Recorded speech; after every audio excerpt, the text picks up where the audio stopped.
Los hombres, incluso criminales, ladrones, asesinos, que se mueren y les hacen una misa y luego van y los entierran y les ponen en la cruz la R, la I y la P. ¿Qué quiere decir eso? Descanse en paz. Pero es posible que un criminal pueda descansar en paz. ¿Será posible eso? Hay personas que no han sido criminales, pero que han sufrido mucho en este mundo, en esta vida. Ya cuando se acerca la hora de su muerte, esas personas piensan que muriendo ya van a descansar en paz. Y sus familiares dicen, ya, si quiere, ya dejó de sufrir. Pero ¿qué les garantiza? ¿Qué les asegura que realmente están descansando en paz? Los únicos que descansan en paz son los creyentes, los que mueren creyendo en Cristo. Descansan de sus trabajos. En el cielo ya no hay esa clase de trabajos.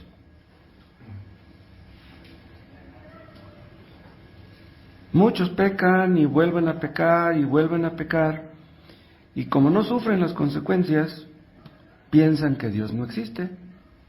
Como no son castigados aquí, piensan que tampoco van a ser castigados después.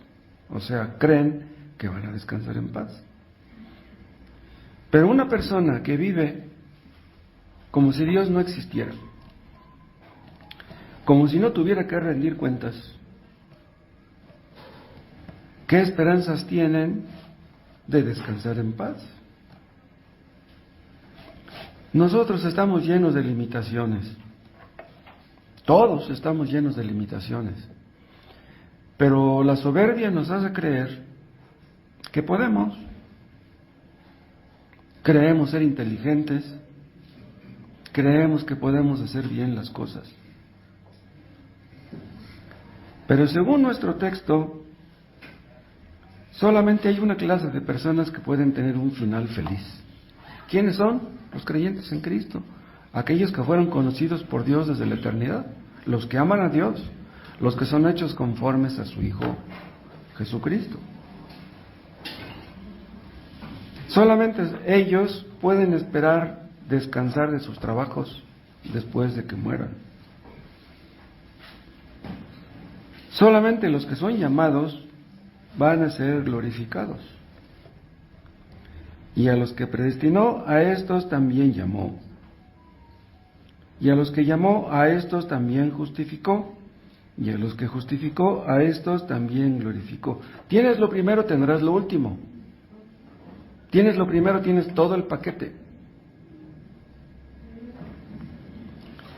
Vimos hace 2 semanas o 3 que Dios tiene un plan, que Dios tiene un propósito.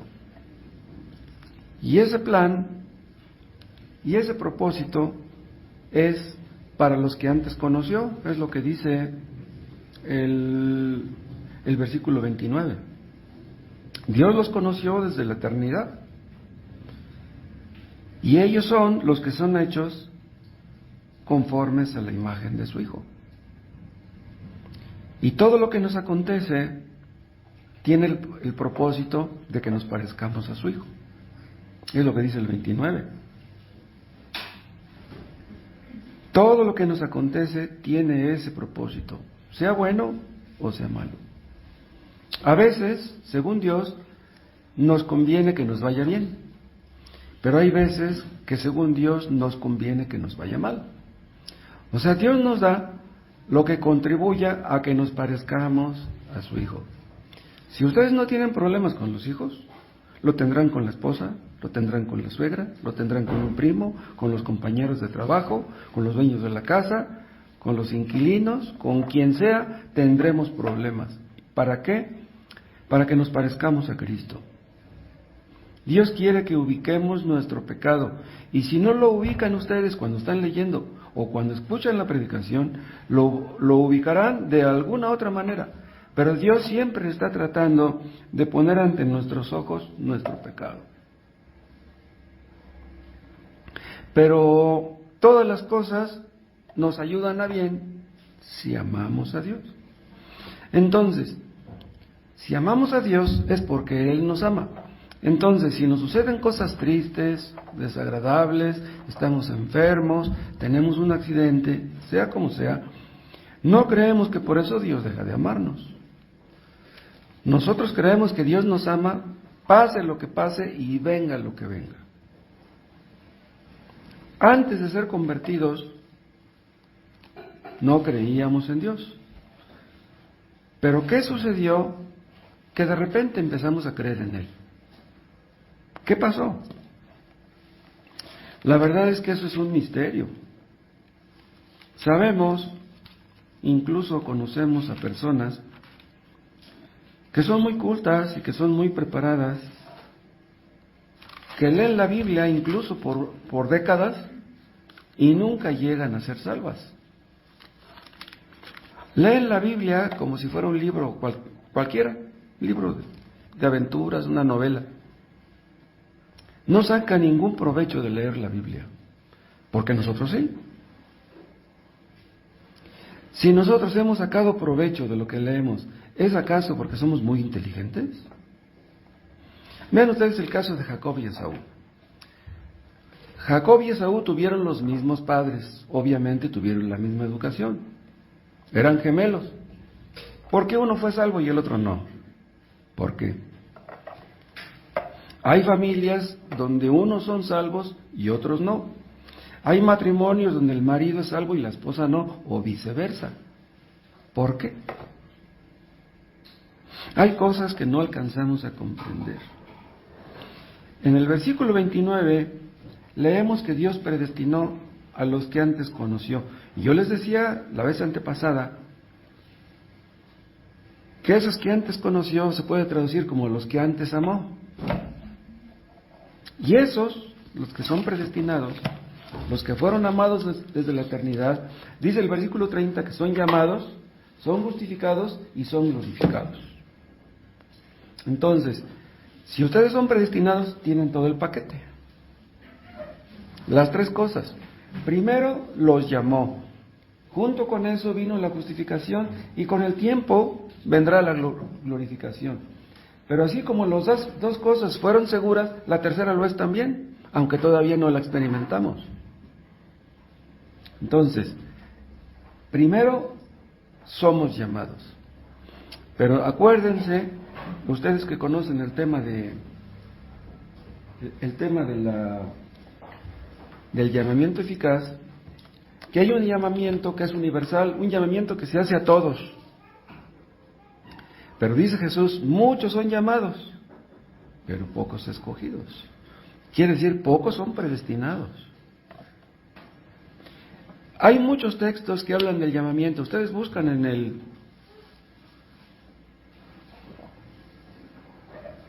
la concordancia, la mayoría de textos que hablan de ese tema hablan del llamamiento eficaz. No hablan del llamamiento general. Pero el llamamiento general es algo bíblico también. Ese texto que les cito, muchos son llamados, se refiere, muchos son llamados en sentido general. Los pocos escogidos son llamados, pero de manera especial, de manera particular, de manera eficaz. El llamado del Evangelio es arrepentíos y creed. Este llamamiento se hace a todos. Todos tenemos que arrepentirnos. Todos hemos pecado. Todos debiéramos creer en Cristo. Pero no todos vemos la necesidad de arrepentirnos. La necesidad de arrepentimiento es una necesidad universal, pero no todos la vemos. Cristo dice, ninguno puede venir a mí a menos que el Padre lo traiga. Entonces, nadie puede creer en Cristo a menos que Dios intervenga. Si Dios no interviene, si el poder de Dios no se manifiesta por medio del Espíritu Santo, una persona no va a ser salva, aunque se pase la vida leyendo la Biblia. El llamamiento externo, el llamamiento general, es un llamamiento externo. O sea, llega aquí al oído, pero no penetra, no se mete. Eso pueden ustedes verlo en Primera a los Tesalonicenses, en el capítulo 1. ¿Quieren ver?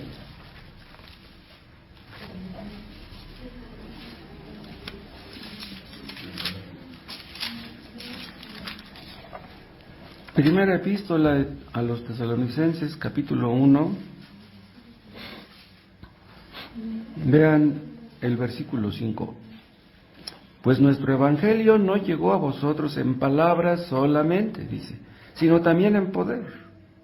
Vean, para muchos el evangelio llega nada más en palabras.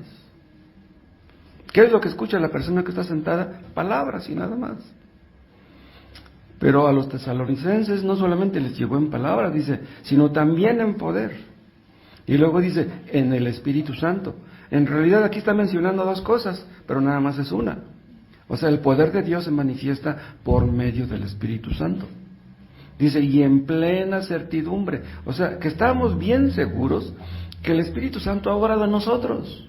El poder de Dios se manifiesta en nosotros. Vean otro texto que dice algo parecido en Primera de Corintios, capítulo 1.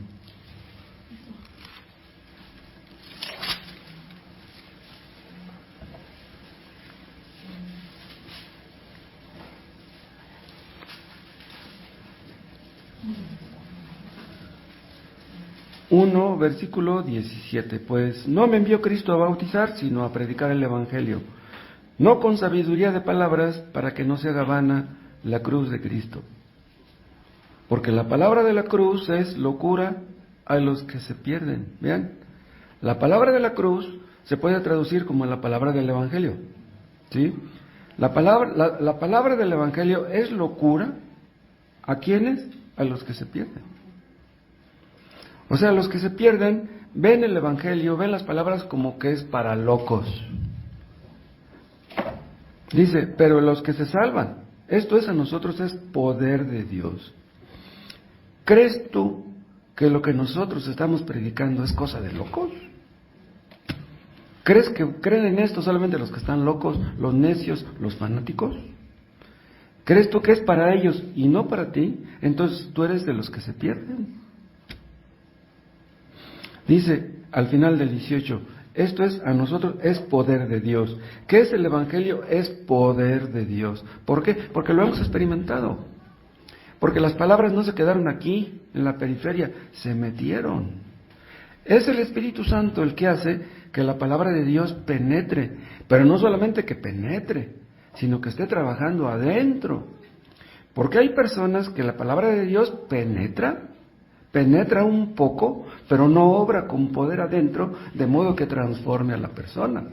Hay personas que tienen mucha iluminación, que entienden mucho de lo que están leyendo, pero que no pueden dejar su pecado. Si tú no puedes dejar tu pecado, tal vez entiendas algo, pero tú no eres salvo. Mientras tú no dejes tu pecado, tú no eres salvo. Y una persona puede estar así oyendo años y años y años. El llamamiento especial, el llamamiento eficaz, penetra porque es Dios el que hace que penetre.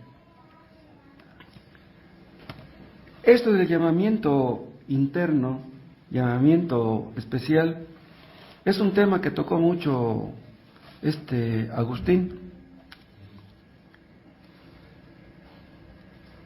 Dicen algunos que si Dios obra en unos y no en otros, entonces Dios es un Dios injusto.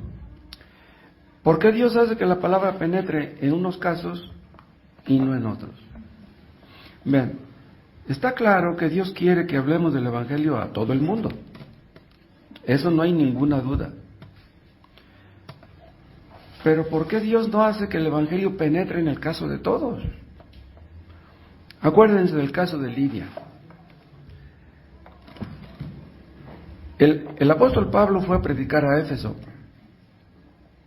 Y Lidia estaba junto con otras mujeres escuchando el Evangelio que Pablo predicaba. Y el texto dice que el Espíritu Santo abrió el corazón de Lidia, el Señor abrió el corazón de Lidia para que estuviera atenta a lo que Pablo decía. Ahora, ustedes me están escuchando, podríamos decir que están atentos, me están mirando, están atentos, pero ven, ustedes pueden estarme mirando a mí sin escucharme a mí. O sea, sus ojos pueden estar posados en mí, pero su mente puede estar en las compras que tienen que hacer, en las deudas que tienen, en un hijo que tiene problemas, a dónde van a ir después del culto, de manera que lo que están escuchando no entra. Están escuchando con atención, supuestamente, pero sin atender a lo que están escuchando. Pero solamente Dios puede subsanar eso. Solamente Dios puede hacer que lo que estamos escuchando lo veamos como algo personal, algo que nos atañe, algo que nos importa, como que nos va la vida en eso. Solamente Dios puede hacer eso. Dios abrió el corazón de Lidia, pero no abrió el corazón de las demás mujeres. ¿Cometió Dios una injusticia con eso? En el Antiguo Testamento, el llamamiento de Dios se dirigía solamente a los israelitas. Pero ahora se dirige a personas de todo el mundo. Los apóstoles predicaban por todas partes. Ellos creían que Dios tenía escogidos por todas partes. Nosotros creemos que Dios tiene un pueblo escogido en esa. ¿Por qué lo creemos? Simplemente porque trajo el Evangelio verdadero en esa. Si no hubiera tenido un pueblo aquí, no hubiera traído al hermano Tomás aquí. Les he contado cómo fue que Tomás conoció la Ciudad de México. Él llegó primero a Coatepec, Veracruz, cerca de Jalapa. Ahí estuvo con un misionero amigo de él, 2 años, aprendiendo el idioma. Ya en 2 años ya aprendió más del 90% y ya se animó a venirse a México. Dice que venía aquí por este cerro que está aquí adelantito, ¿cómo se llama? Y de repente hay una bajada, pero antes de la bajada hay una especie de mirador, hay un lugar así donde te puedes hacer hacia un lado. Dice que llegó en la madrugada ahí, y dice que se detuvo, y dice que lo primero que vio fue toda esta zona del lado derecho llena de luces. O sea, lo primero que vio al llegar a la Ciudad de México fue Ciudad Neza. ¿Quién iba a decir que ahí iba a plantar Dios una iglesia? Dios quería que hubiera un pueblo suyo en esa. Pero antes de que el hermano Tomás llegara aquí, Dios ya sabía lo que iba a ocurrir. Cuando Pablo se dirigía a Éfeso, Dios ya sabía que ahí iba a estar esta Lidia. Dios llevó a Lidia ahí y llevó a Pablo ahí. Pero vean una cosa, antes de que Lidia escuchara a Pablo, ya Dios estaba obrando en el corazón de Lidia. Ella era una mujer temerosa de Dios. Vean, no era salva, pero era una mujer temerosa de Dios. ¿Saben qué quiere decir esa frase? En el Antiguo Testamento son personas que creían en el Jehová del Antiguo Testamento. Algo les faltaba, pero creían en el Jehová del Antiguo Testamento. Es lo que pasó con Rahab, ¿se acuerdan? Cruzaron los israelitas el río Jordán y ella era una mujer escogida que estaba viviendo ahí en Jericó. De todos los habitantes de Jericó, solamente ella y su familia llegaron a ser salvas. Ella era una mujer temerosa de Jehová. Lo mismo pasó con Lidia. No era salva, pero escuchó el Evangelio y inmediatamente Dios la pescó. Pero ya estaba obrando antes. Algunos de los que estamos aquí, antes de que fuéramos salvos, oficialmente hablando, ya Dios estaba obrando en nuestras vidas. Dios abre las mentes y los corazones de las personas de manera misteriosa. Son cosas que no alcanzamos a entender. Yo le estaba platicando hace rato a algunas hermanas que cuando yo escuché el Evangelio verdadero, desde el primer momento que lo escuché dije, esta es la verdad. Yo contrasté eso con lo que me enseñaban en la iglesia Pentecostés y dije, esta es la verdad. Lo que enseñan en la iglesia de Pentecostés no es la verdad. Pero ¿quién me hizo entender eso? Pues no cabe duda que fue el Espíritu Santo. Como que el Espíritu Santo nos da una especie de, ¿cómo les diría yo? No encuentro la palabra. ¿Convicción? No, como que nos da una corazonada de que hay algo que está mal en ese lugar donde estamos y creemos que hay algo que está más allá. Y que cuando de repente lo escuchamos decimos, esta es la verdad. Como que Dios abre nuestra mente y nuestro corazón para que le demos la bienvenida a su palabra. Yo creo que es lo que pasó con Gerardo también, lo que pasó con Enrique cuando Víctor le habló del Evangelio. Pero hay personas que se resisten por un tiempo. Bueno, Enrique es uno de los que se resistió, ¿no? Enrique le dio muchos dolores de cabeza a Víctor. ¿No? No todos damos la misma lata que otros, ¿no? Pero hay personas que escuchan la palabra y permanecen indiferentes. Escuchen lo que escuchen, lean lo que lean, como que no es para ellos, la verdad. No, pues sí, pues le interesa a fulano, pues que le interese. ¿Te gusta a ti? Pues mis respetos, pero eso que te gusta a ti, a mí no me late. Ese es un gran misterio, pero es una gran verdad. Nadie acude a Cristo a menos que el Espíritu Santo lo lleve a Cristo. Entonces, hermanos, si nosotros hoy estamos aquí y hemos creído en Cristo, no es que seamos mejores que los demás. Llegamos a ser cristianos no en sí porque esa fuera nuestra voluntad. Llegamos a ser cristianos porque esa fue la voluntad de Dios. Yo a Él no lo buscaba, pero Él me buscaba a mí. Y esta fe que tenemos ahora, los creyentes, proviene de ese propósito eterno que ya vimos. El propósito eterno de Dios. Hay un texto que dice que no es de todos la fe. No recuerdo qué número es ese texto. ¿Por qué no es de todos la fe? Porque Dios no le da la fe a todos. La fe es un regalo. Es el pan de los hijos. Es algo que Dios da a los escogidos, a los predestinados, a los que antes conoció. Ustedes, hermanos que tienen fe en Cristo, ¿cambiarían esa fe por millones de dólares? ¿Qué es lo que nos une a Dios? Es la fe, lo que Él nos ha regalado. Por eso dice Pedro que es la fe más preciosa que el oro, más valiosa que el oro. Con dinero puedes comprar muchísimas cosas, tal vez todo lo que se te antoje, menos la fe. La fe no se compra con dinero. Cuando Dios le da la fe a una persona, es lo mismo que decir que Dios salva a esa persona. Yo les mencioné hace un rato a Agustín.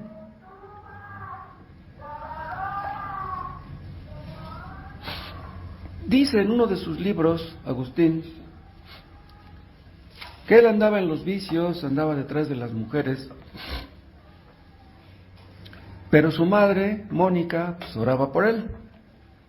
Él no buscaba a Dios, él andaba en busca de los vicios. Pero de repente sintió que algo dentro de él le decía, toma y lee. Toma las Escrituras, ponte a leer. Yo supongo que ya para esas fechas, ya el pecado ya no le llenaba, ya no le satisfacía. Ya le estaba mordiendo como una serpiente venenosa. Entonces, tomó las Escrituras y se puso a leer y Dios lo salvó. Él no andaba buscando a Dios, pero Dios lo andaba buscando a él. Una persona puede ser salva simplemente leyendo las Escrituras, aún sin escuchar ninguna predicación. Dios nos predica a través de la palabra de Dios. ¿Se acuerdan cuando Cristo se le apareció a Saulo de Tarso? ¿A dónde iba? Iba a matar a cristianos.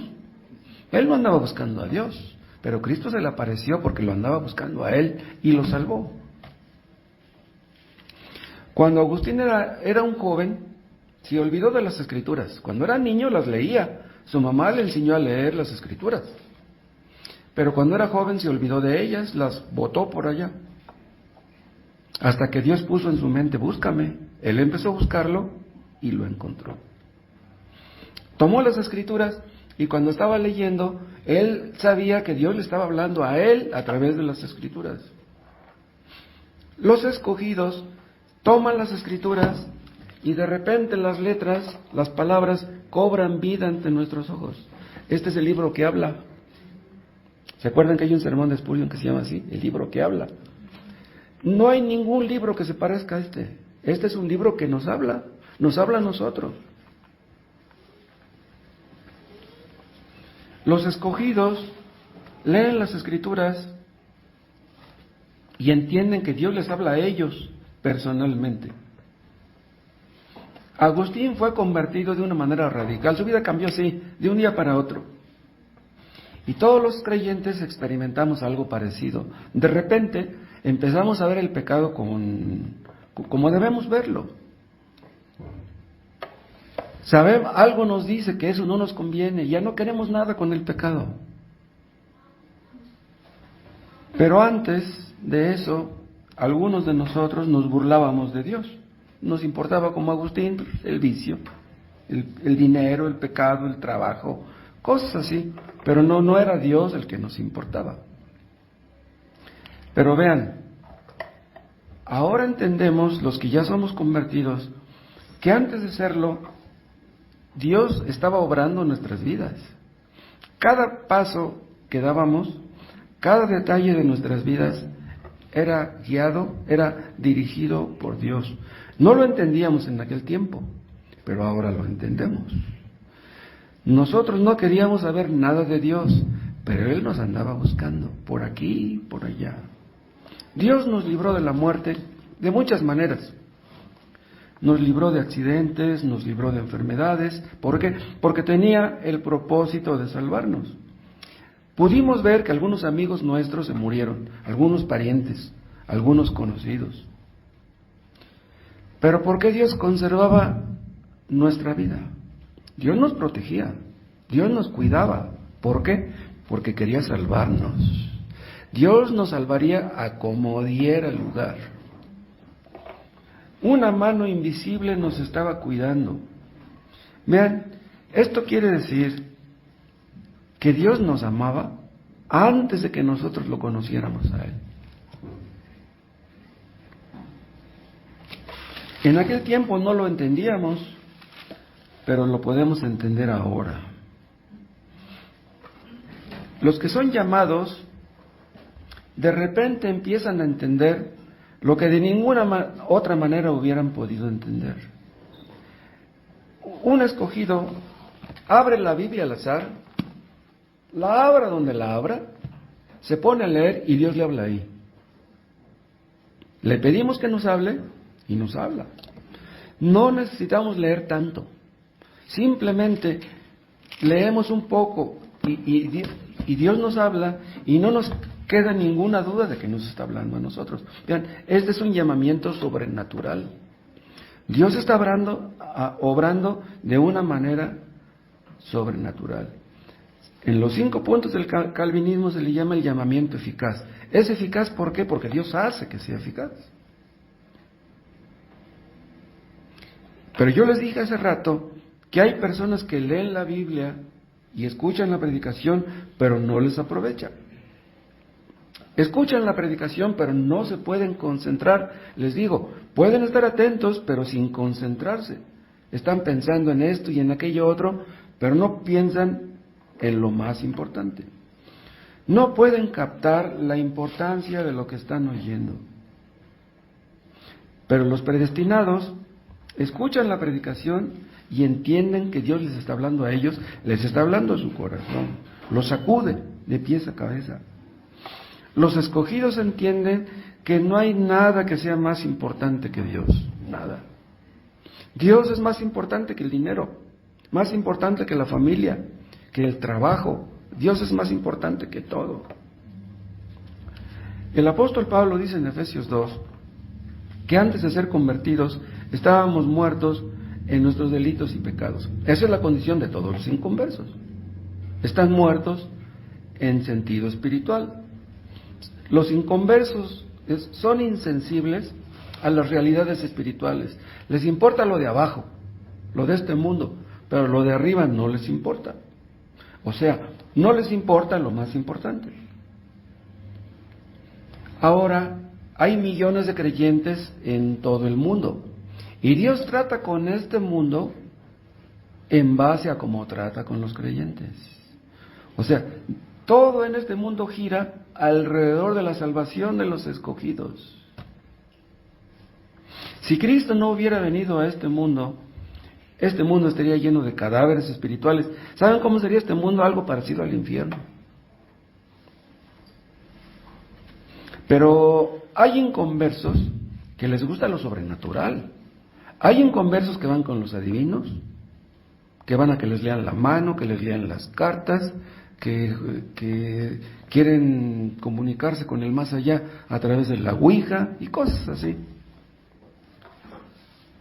Vean, les gusta lo sobrenatural, pero la verdad no les importa. Es lo que pasa con los amantes de la metafísica. La verdad no les importa. Ahora, nosotros, antes de ser convertidos, casi no pensábamos en Dios. ¿Cómo es que ahora pensamos en Dios a toda hora? Donde quiera que andamos, pensamos en Dios. La respuesta está en que Dios nos habló y abrió nuestros oídos para que la palabra penetrara y oímos su voz. Es lo que pasó con Lázaro. Cristo le habló, abrió su oído y la palabra penetró, porque pues él estaba muerto. ¿Cómo podía oír la voz de Jesús? La oyó porque Cristo le dio la vida, abrió el oído, la palabra penetró, se abrió paso y fue que Lázaro se levantó. Dios tiene muchas formas de hablar. Dios no solamente habla a través de la lectura, Dios no solamente habla a través de la predicación, no, Dios habla a través de muchas formas. Dios no está mudo. Lo que pasa es que este mundo está lleno de sordos espirituales. Dios les habla de muchas maneras, pero no entienden. Dios habla a través de la muerte de un ser querido, a través de una enfermedad, a través de un accidente. Les platicé de un hombre que empezó a buscar a Dios después de que iba a Cuernavaca manejando, cabeció, se quedó dormido, se fue a una cuneta y quedó inválido de la cintura para abajo.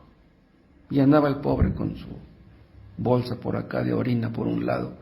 Ya sus pies ya no los puede moverlos. Le quedaron sus piernas como hilachos. Y ahora sí busca a Dios. Pero antes de eso no lo buscaba. Dios lo andaba buscando a él. Dice, ¿no quieres hacerme caso? Bueno, pues ahí te va una, a ver si me haces caso. Pero muchos empiezan a leer la Biblia y concluyen que la Biblia no es para ellos. Dicen, la Biblia habla de guerras, habla de matanzas, que va y mata a los cananeos, que mata a los amorreos, que mátalos y a todos mátalos. No, yo para qué quiero leer eso. Vean, esa es una respuesta natural a la lectura. Pero ¿cómo es que nosotros leemos y entendemos que Dios nos está hablando a nosotros? Ellos no lo entienden, pero nosotros sí. El hecho de que Dios nos hable a nosotros, eso no es natural. O sea, que nos hable a través de su palabra. Eso es algo sobrenatural. Un creyente abre la Biblia y encuentra ahí cosas que le incumben, cosas que le atañen. Por ejemplo, si ustedes abren allí en Crónicas que hubo una guerra entre los judíos y los asirios, leen un capítulo y ven ustedes cómo Dios le ayudó a los israelitas para que pudieran vencer en la batalla, y cierran y dicen, bueno, ¿qué aprendo de aquí? Pues que yo tengo mis propias guerras, yo tengo mis propias luchas. Los judíos peleaban contra los asirios, yo peleo contra la envidia, contra el egoísmo, contra la soberbia, contra la lujuria. Yo tengo que matar a mis enemigos, así como los judíos tenían que matar a los asirios, yo tengo que matar a mis enemigos. O sea, Dios me está hablando a través de una guerra que en un sentido a mí pues no me incumbe, en un sentido, pero Dios hace que me incumba. La Biblia es mucho más que un libro histórico. Un creyente con poca cultura puede entender más que un catedrático ateo.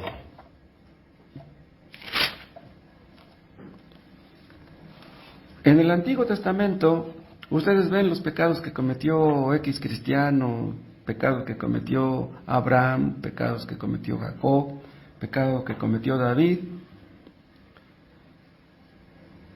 Y de inmediato nos identificamos con ellos. O sea, a través del pecado de aquellos hermanos, de aquellas personas, Dios nos está hablando a nosotros. ¿Qué aprendemos de esas caídas? Que si ellos cayeron, también yo puedo caer. Debo tener mucho cuidado. Dios nos muestra el pecado de los patriarcas para que nosotros podamos ver el nuestro. En la Biblia todo es personal, todo.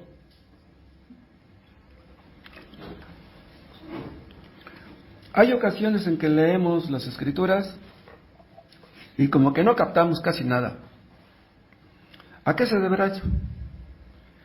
Muchas veces no entendemos porque no estamos receptivos, porque estamos muy fríos, andamos muy mundanos, estamos atrapados en la feria de las vanidades. Pero si estamos en un estado normal, digámoslo así, cualquier parte que leamos nos afecta. Las historias bíblicas siempre tienen relación con cada uno de nosotros. Acuérdense ustedes que la palabra de Dios es como un espejo. ¿Qué es lo que hace un espejo? Nos muestra nuestras manchas. Y si nos muestra nuestras manchas es para que nos limpiemos. La Biblia nos hace ver nuestra realidad. La Biblia nos hace ver que estamos mal. Nos guste aceptarlo o no, siempre estamos mal. ¿Habrá aquí alguno de nosotros que diga que no está mal en nada? Tal vez por eso a muchos no les gusta leerla. Tal vez por eso a muchos les da sueño cuando la leen. Porque no les gusta verse tales cual son. Que creen que son buenos, pero no quieren ver la realidad. Hermanos, hay cosas en nosotros que no vemos, que no ubicamos, que no captamos hasta que Dios nos las muestra. ¿Saben qué es lo que vive dentro de nosotros? Un monstruo. Dentro de nosotros vive un monstruo. Somos capaces de cometer cualquier pecado si Dios no nos ayuda. Los creyentes verdaderos aceptan su realidad, pero los no creyentes se resisten a aceptarla. Dios les habla, pero ellos cierran sus oídos. ¿A qué nos llama Dios? Al arrepentimiento. Vean, al terminar el día, todos debiéramos arrepentirnos de nuestros pecados, todos aquí. ¿Habrá algún día que dijéramos ya en su conclusión que no tenemos nada de qué arrepentirnos? ¿Por qué es que Dios nos llama al arrepentimiento? Porque Dios no quiere que acabemos mal, por eso. ¿Saben una cosa, hermanos? Por naturaleza nos gusta dorarnos la píldora, a todos. Nos gusta creer que estamos bien, pero Dios sabe más de nosotros que nosotros mismos. Dios nos dice que estamos mal, pero Dios no nos obliga a obedecerle. Dios no nos lleva al cielo por la fuerza, ni nos santifica por la fuerza tampoco. Pero escuchen, hermanos, cuando Dios nos llama eficazmente y cambia nuestra voluntad.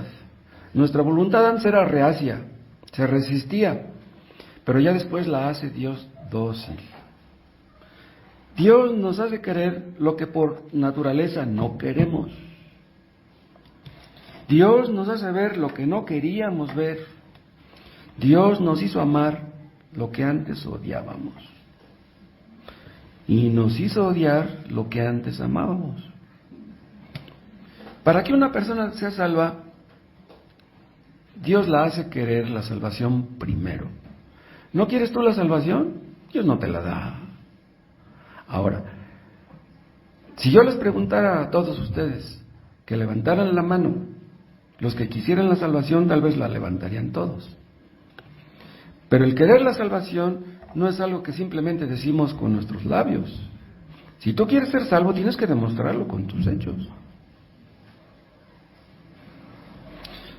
Porque si tú no quieres ser salvo, si tú no lo demuestras con tus hechos, Dios no te va a salvar a fuerza. Dios no salva a fuerza a nadie.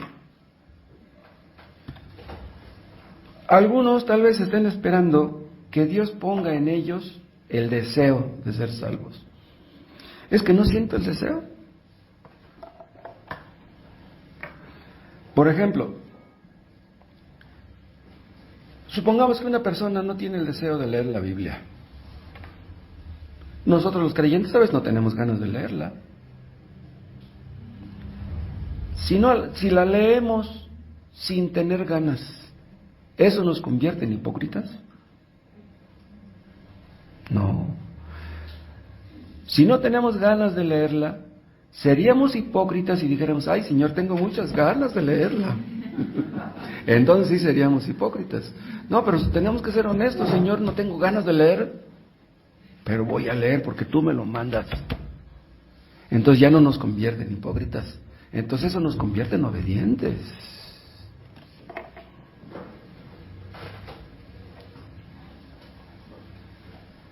No debemos estar esperando que Dios ponga en nosotros el deseo de hacer algo. Es nuestra obligación buscar la salvación. Ay, es que no tengo el deseo de arrepentirme. No tengo el deseo. Pues Dios no espera que tú sientas el deseo. Dios espera que te arrepientas con el deseo o sin él. Pero eso no me convertirá en hipócrita, no. Tú no debes esperar que Dios ponga en ti el deseo. Tú debes buscar a Dios con ganas o sin ellas. Dice Oseas en su libro que Dios nos seduce. ¿Qué quiere decir eso? Que Dios nos enamora. Dios nos atrae. Dios nos asombra. Dios nos hace entender que Él es lo mejor. Nada hay como Cristo. Debiéramos entenderlo todos. Pero es increíble que tenga Dios que obligarnos a que le busquemos haciendo esto o haciendo aquello, porque por naturaleza no queremos hacerlo. Dios nos llamó a pesar de que Él sabía lo que había en nosotros. ¿Pero por qué nos llamó? Porque como vimos, nos amó, nos conoció desde la eternidad. Eso es increíble, pero es cierto. Pero vean lo que les estoy diciendo. Él sabía la clase de personas que éramos. Y aún así, Él nos amó. Hay novios que se casan, pero un poco después de casarse ya se quieren divorciar. ¿Por qué? Porque ven los muchos defectos que tiene el otro. Defectos que no vieron en el noviazgo, lo ven ya después. Ya no se toleran, ya no se soportan, ya se quieren divorciar. Pero si Dios ya sabía qué clase de personas éramos, ¿por qué nos escogió?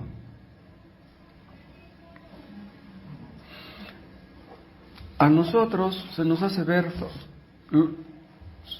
muy fácil ver los errores ajenos, pero no es fácil ver los propios. Si vemos a una persona que es grosera, altanera, soberbia, chismosa, metiche, esas personas no nos gustan. Pero vemos errores en otros, pero no vemos los propios. Así como vemos fácilmente los pecados de otros, otros ven los nuestros. Bueno, pues Dios sabía qué clase de fichitas éramos, y si ofendo a alguno con estas palabras, pues, discúlpenme, ¿sí? Pero a pesar de que éramos lo que éramos, Cristo murió en la cruz por nosotros. ¿Pero cómo es eso? Yo no puedo entender eso. A todos los que llama, los justifica. Es lo que dice nuestro texto. Pero ¿cómo es que somos justificados? Bueno, ¿qué cosa es ser justificados? Es que Dios nos declara justos. No es que Dios nos haga justos, como dice Roma. Nos declara justos. O sea, Dios nos ve como justos al creer en Cristo. aunque en ese momento somos tan imperfectos. ¿Y cómo es que nos declara justos? Porque nos atribuye la justicia de Cristo. Pones la justicia de Cristo a nuestra cuenta, como si los justos fuéramos nosotros. Eso es increíble. Pablo dice en Romanos 3 que no hay justo ni siquiera uno. En sí mismo nadie es justo. Pero los creyentes son justos en Cristo Jesús. ¿Por qué en Cristo? Porque Dios nos da la justicia de Cristo y la ve como si fuera nuestra. ¿Y cómo? Nada más por la fe en Cristo. Justificados pues por la fe, tenemos paz para con Dios, por medio de nuestro Señor Jesucristo. Entonces Dios ve a los creyentes como si ellos fueran los obedientes, como si ellos hubieran cumplido con la obediencia que Dios requería. Eso es increíble. Es increíble, pero es cierto. ¿Pero por qué si Dios es justo? ¿Acaso no después de ser creyentes, aún así pecamos?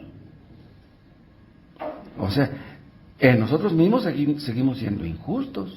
Somos justos en Cristo, pero en nosotros mismos seguimos siendo injustos.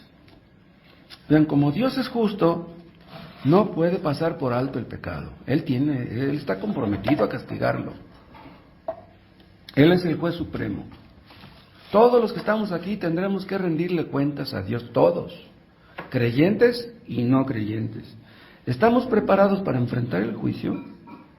El juicio de Dios es un juicio muy estricto. Dios exige la perfección. Somos justificados en Cristo, pero muchos se justifican en sí mismos. Dicen, no, yo no soy tan malo como otros. Sí, cometo algunos errores, pero no cometo tantos como los demás. Yo soy bueno.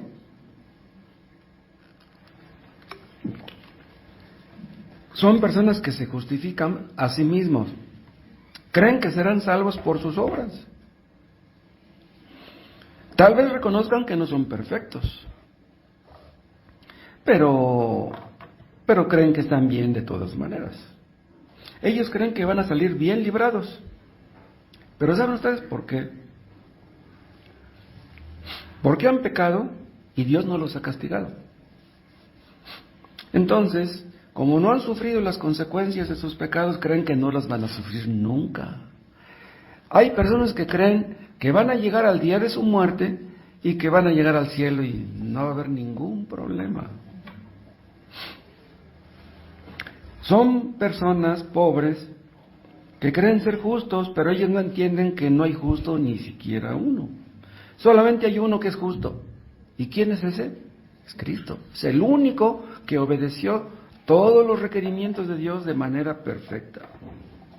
Entonces, como Él es el único justo, nuestra esperanza de justicia está en Él, está en Cristo. No puede estar en nosotros mismos. Cristo es la justicia de Dios para todos los que creen en Él.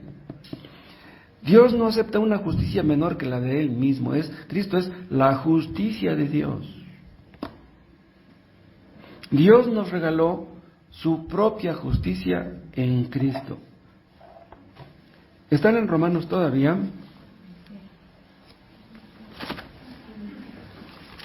Vean Romanos 8.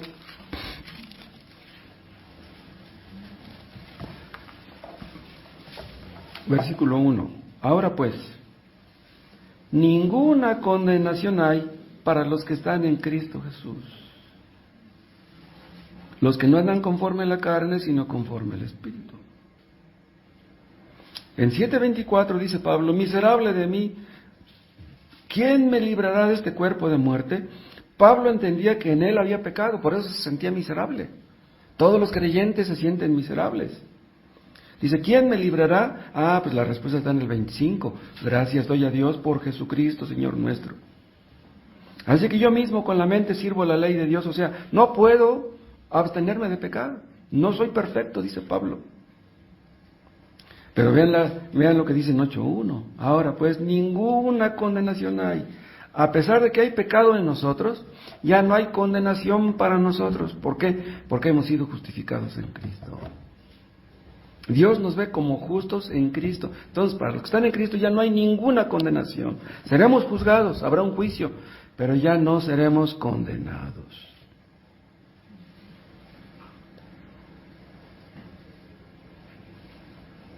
Vuelvan a Romanos 8, al versículo 30. A los que predestinó, dice, a estos también llamó. Y luego dice, y a los que llamó, a estos también glorificó. Vean, llamó, justificó y glorificó son verbos en tiempo pasado. Todo está hecho. Ya llamó, ya justificó, ya glorificó.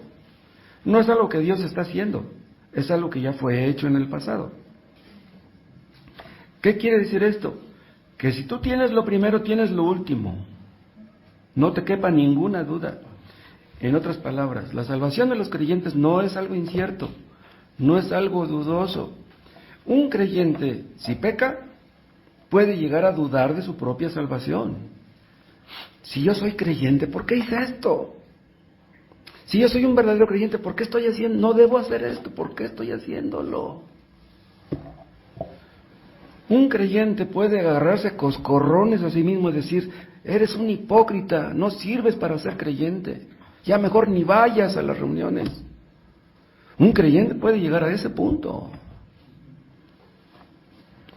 Pero hermanos, nuestra justificación no depende de nosotros, depende de Cristo, depende de Dios. Todo esto depende de Él. Según Dios, ya todo está hecho.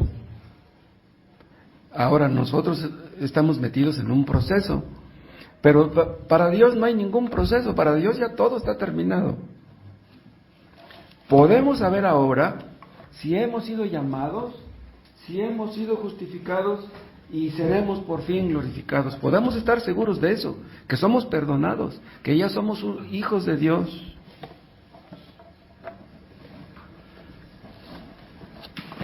Un creyente nunca llegará a estar satisfecho de sí mismo. Hermanos, no estamos satisfechos de nosotros mismos, pero estamos satisfechos de Cristo. No somos lo que debiéramos, estamos muy lejos de serlo, tenemos muchos defectos. Hermanos, yo tengo problemas con mi justicia, pero yo no tengo problemas con la justicia de Cristo. El problema está en mí, no está en Él. Pero la ira de Dios está sobre los que tratan de justificarse a sí mismos. O sea, un creyente no se puede justificar a sí mismo, no sabe que a pesar de que es creyente, todos nos falla. Pero la ira de Dios está sobre los que tratan de justificarse a sí mismos, los que creen que son buenos. Los que creen dicen, no, ya estoy avanzando, ya estoy progresando, ya no soy como antes, ya dejé el cigarro, tengo que ser creyente, ¿cómo no? No creas que por dejar el cigarro ya eres creyente.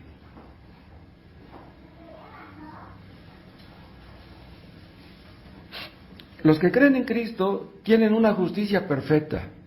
No es de ellos, es algo que Dios les ha dado. ¿Cómo se recibe esa clase de justicia, esa clase de justificación? Simplemente por la fe. Nada más por creer en Cristo. Es un regalo. Pero ¿saben qué? Como dice, creo, Sugel en uno de sus sermones, todos tenemos un arminiano dentro. ¿Sí? O sea, creemos que lo que hacemos nos justifica, nos recomienda, somos buenas personas en el fondo. Pero hermanos, si ustedes han creído en Cristo, si ustedes están en Cristo, ya Dios no tiene nada contra ustedes, ya no tiene nada. Todos sus pecados fueron arrojados al fondo del mar, todos. Y Dios ha prometido no estarse acordando. Dios no nos está cantando lo que hicimos antes. Si tú has creído en Cristo, tienes vida eterna. Ya empezó desde aquí esa vida eterna. Cristo da la vida eterna y no la da y luego la quita. Pues como ya pecó se la voy a quitar. No. Es por eso que la salvación no se pierde. Tú tienes la salvación, ya Dios nunca te la va a quitar. Los que son salvos no pueden dejar de ser salvos. Pero dicen algunos que si nosotros decimos eso, que somos salvos y no podemos perder la salvación, lo decimos por soberbia. ¿Es cierto eso? Ellos piensan que si decimos que no podemos perder la salvación es que estamos confiando en nosotros mismos. Ven, son los arminianos los que confían en sí mismos. Nosotros confiamos en Cristo, en que la justicia que tenemos es algo que Dios nos ha dado, no es algo que merezcamos ni mucho menos. Pero entonces, ¿en dónde radica nuestra confianza? ¿En dónde radica nuestra seguridad? Aquí en nuestro texto. El que nos ha llamado, nos ha justificado y nos va a glorificar. Nuestra confianza está en Él, en el que nos llamó, en el que nos justificó y en el que nos glorificó. No está en nosotros. Confiamos en el que predestina. Confiamos en su obra, no en la nuestra. Hermanos, si salimos del fango, no es porque hayamos sido muy listos. Fue Dios mismo el que nos sacó del fango, fue Cristo. Y Él es el que ha prometido sostenernos para que no caigamos definitivamente. Sí, a lo mejor caemos el día de mañana. Pero Él nos cuidará para que no caigamos definitivamente. Dice Jonás que la salvación es de Jehová. Pero cuando nosotros decimos que la salvación es de Jehová, no estamos diciendo que Dios puede salvar, no, Dios salva, no puede salvar. Muchos piensan que la salvación es que Cristo nos ve que nos estamos ahogando y nos avienta un salvavidas y dice, agárrate del salvavidas. No, Dios no hace eso. Dios mete la mano en el agua y nos saca. Él es el que nos vio que nos estábamos ahogando y Él es el que nos sacó. Nosotros a veces tenemos la intención de ayudar a la gente, pero a veces no podemos, aunque queramos ayudarla. Pero escuchen, cuando Dios quiere salvar a una persona, la salva llueva o truene. Pero ven, ¿no les llama la atención a ustedes que habla del llamamiento, habla de la justificación y de la glorificación, pero no menciona la santificación? ¿Por qué? ¿Por qué no menciona ahí la santificación? ¿Saben ustedes por qué? Porque al mencionar la justificación, tiene que estar implícita ahí la santificación. Una persona que es justificada, tiene que ser santificada. Y si una persona no es santificada, es que no fue justificada. Hay un texto que dice, sin santidad, nadie verá al Señor. Pero también podríamos decir otro texto que no está en la Biblia, sin justificación, nadie verá al Señor. ¿Sí? O sea, se complementaría un texto con el otro. Junto con la justificación tiene que venir la santificación. Dices tú que ya Dios te justificó y te perdonó, pero no te apartes del pecado, estás mintiendo. Si tú no te estás apartando del pecado, si tú no estás luchando contra el pecado, tú no has sido justificado nunca. Una persona que está cayendo y cayendo y cayendo, esa persona no ha sido justificada. No te engañes. Hay algunos que enseñan que la santificación es para los creyentes más avanzados, para los supercristianos, para los supersantos. O sea, son personas que creen que una persona es salva siendo justificada. Nada más. Aunque no sea santificada, pero no, eso es falso. Junto con una cosa siempre viene la otra. Si no tienes santificación en tu vida, no has sido justificado. Esas personas son las que hablan del creyente carnal. Dicen, los que son justificados, nada más, son carnales. Los que son santificados son espirituales. Hacen ahí una disección. Dicen, los espirituales son santos, pero los que son carnales no lo son. No. El apóstol Pablo, cuando dirigía sus epístolas, las dirigía a los santos en Cristo Jesús. Todos los creyentes son santos.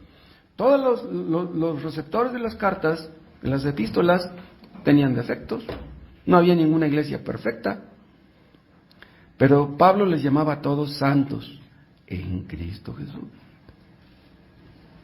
Entonces, tienes a Cristo, estás en Cristo, tú eres santo. Eres imperfecto, lleno de defectos, pero aún así Dios te ve como santo. Algunos les enseñan que deben aceptar a Cristo. Y les dicen, si tú aceptas a Cristo, ya eres salvo. Y no debes de dudar de eso.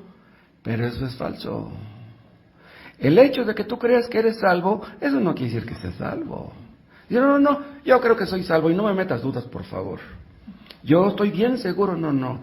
Tú eres salvo no porque sientas que eres salvo. Los que son salvos se apartan del pecado y perseveran en eso. A veces resbalan, a veces caen, pero se levantan y siguen su camino. Van a venir luchas, van a venir pruebas, pero Dios les ayudará a perseverar. En cambio, los que no dejan el pecado, ¿saben en qué van a terminar? Alejándose, enfriándose, apartándose, y así demostrarán que no eran cristianos. Salieron de nosotros porque no eran de nosotros. Pero hay personas que parece que son salvas. Pues es que vienen al culto y hablan como cristianos, pues citan un texto y citan una doctrina. Una persona es cristiana porque viene los domingos y se sabe algunos textos de memoria. En la parábola del sembrador, ustedes pueden ver que algunos reciben la palabra con gozo. Pero ya después vienen las pruebas, las luchas, los afanes, las preocupaciones, y esas cosas ahogan la palabra e impiden que lleve fruto. Entonces, a la larga terminan o alejándose o simplemente sin llevar fruto. Muchos se alejan de Dios, ¿saben por qué? Porque se dan cuenta que la vida cristiana no es tan fácil. Vienen las burlas, los problemas, las necesidades económicas. Entonces dicen, no, yo con Dios no quiero saber nada. Yo buscaba a Dios para que me bendijera, para que me ayudara, para que me apoyara, pero como no me ayuda, mejor yo ya no quiero saber nada de Él. Entonces, estas cosas ahogan la palabra y no lleva fruto. Pero vean, el problema no está en la semilla, el problema no está en la palabra, el problema está en el terreno, está en el corazón de esas personas. Un cristiano tal vez resbale, tal vez se desanime en algún momento, tal vez crea que es un hipócrita en un momento dado, pero Dios los sostiene a esos para que no caigan definitivamente. ¿Se acuerdan ustedes cómo en el Antiguo Testamento la presencia de Dios se manifestaba en el templo, en el tabernáculo, por medio de una nube? ¿Se acuerdan? Esa nube era la muestra clara de que Dios estaba ahí con ellos. Los sacerdotes ni podían ministrar. O sea, la presencia de Dios era tan fuerte que ni siquiera podían meterse a cumplir con su deber. Pero ningún judío, ninguno de los presentes tenía dudas de que ahí estuviera Dios. Bueno, pues hay ocasiones en que Dios manifiesta su gloria de la misma manera. Dios puede hablarnos a todos los que estamos aquí y hacernos sentir mal. Dios puede hacernos sentir mal y no nos cabe duda de que Dios nos está hablando a nosotros, de que somos pecadores. Pues podemos derramar muchas lágrimas por nuestro pecado y aún así terminar sin ser salvos. Pero cuando Dios manifiesta su poder, de manera que la palabra penetra y está haciendo su obra dentro, hace que los peores pecadores caigan de rodillas, reconociendo sus pecados y pidiéndole perdón a Dios. ¿Ustedes han experimentado eso?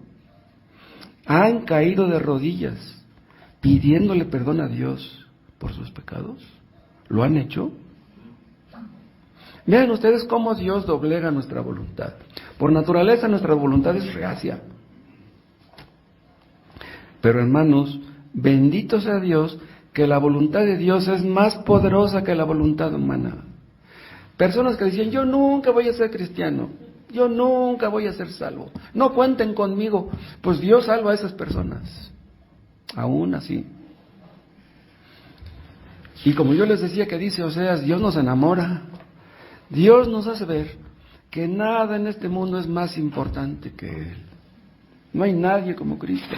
Hermanos, no sabemos qué va a ser de nosotros el día de mañana. Tal vez mañana, tal vez el año que entra, vengan cosas muy difíciles. Pero ¿saben una cosa? Si estamos en Cristo, si hemos creído verdaderamente en Cristo, en sus manos estamos seguros. Aunque ustedes sean débiles, Él es fuerte. Dios nos está puliendo ahora, nos está preparando para vivir en un cielo, en una gloria que no alcanzamos a entender. Por fin seremos glorificados. Nuestros ojos mirarán a Cristo, miraremos a nuestros hermanos de todas las épocas. Dios nos está preparando para su gloria. Cristo fue a preparar un lugar para los suyos. Él quiere compartir su gloria con nosotros. Nosotros vemos esto, la glorificación, como algo futuro, pero para Dios el futuro no existe. Cuando estemos en la gloria, estaremos con Cristo para siempre y experimentaremos el amor de Dios sin ningún estorbo, sin ningún impedimento. No alcanzamos nosotros a comprender el amor de Dios, el amor eterno, el amor que nunca se acaba, el amor que nunca se desanima, el amor que no pueden apagar los ríos. El amor de Dios, hermanos, no se da por vencido. Nosotros a veces nos odiamos a nosotros mismos. ¿Saben por qué nos odiamos? Porque en el fondo entendemos que Cristo merece todo nuestro amor, toda nuestra gratitud. Debiéramos estar contentos siempre y agradecidos por lo que Él hizo. Pero hay veces que no podemos estar pensando en eso. Nos vemos tan llenos de defectos que decimos, ¿por qué soy así? Cristo no se merece lo que yo soy. ¿Por qué soy así? Pero Él nos ama. Aunque nos odiemos a nosotros mismos, Él nos ama. Es increíble eso. Cristo nos ama incondicionalmente, continuamente. Hermanos, ¿dudan ustedes del amor de Dios? Miren a Cristo muriendo en la cruz por sus pecados. ¿Pueden dudar del amor de Dios? Si Dios nos dio a Cristo, ¿cómo nos va a negar las demás cosas? No estoy muy contento conmigo. Conmigo no estoy contento, pero con Cristo sí estoy contento. Sí. Te damos gracias, Padre, por Cristo, por la obra maravillosa que hizo en la cruz. Aumente nuestra fe acerca de eso. Y los que no la tienen aún, dáselas, para que crean en Él y para que vean su pecado y para que se arrepientan. Oh Dios, que un día nuestros ojos miren a Cristo con alegría, aún ahora que podamos verlo, a pesar de todas nuestras imperfecciones. Te lo pedimos en su nombre.